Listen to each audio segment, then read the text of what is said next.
Okay, so we've got another electromagnetics question. We're told a loose hanging coil is attached to a battery.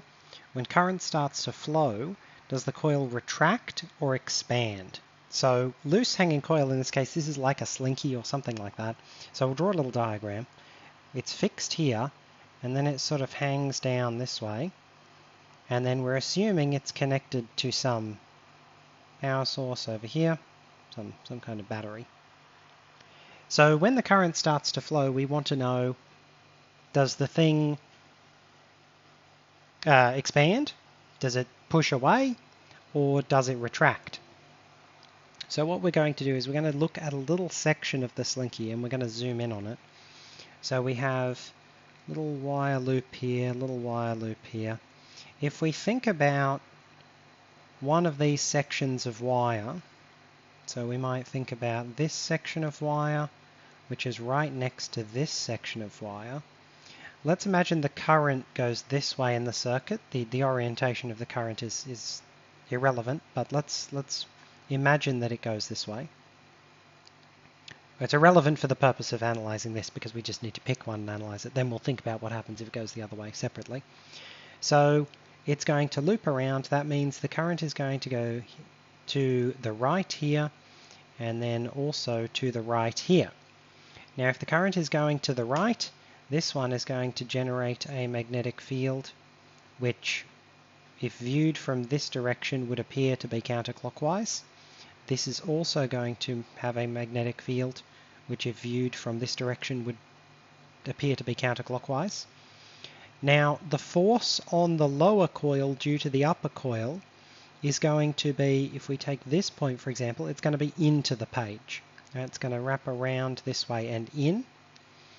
So we've got a force in, the field, sorry, not a force in, we've got the field pointing into the page, we've got the current going up. Well, if we use our right hand rule, finger in the direction of the current, middle finger in the direction of the field, the force is going to be up.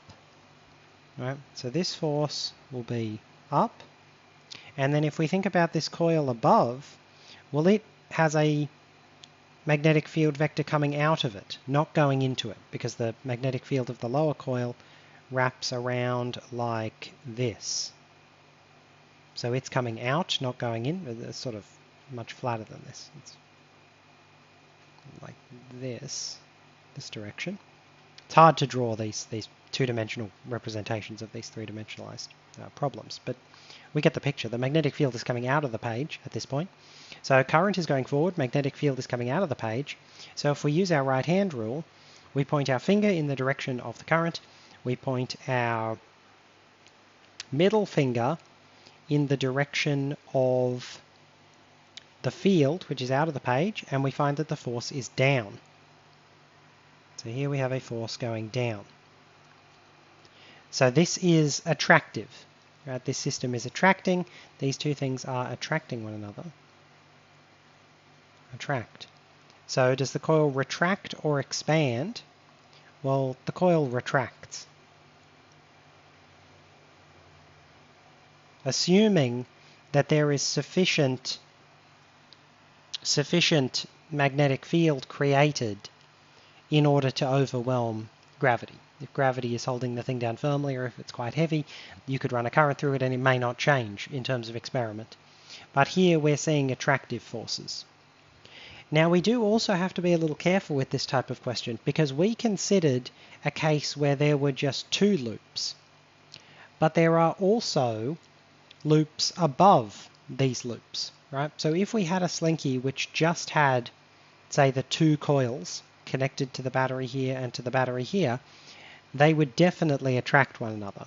When we start to add other coils and we look at any given coil, we find that the one below attracts to the one above and the one here attracts to the one below, but the one here also attracts to the one above and the one here also attracts to the one below.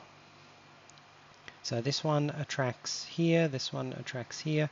We're getting a lot of force pairs here. It's highly possible that many of these force pairs will cancel out, right? So the level of attraction, the magnitude of the actual attraction, is going to be much less than what you would potentially expect from a slinky that just had 2 coils, right? If you have a slinky that has 20 coils, the attraction will be much, much less, because many of these attraction pairs will be cancelling.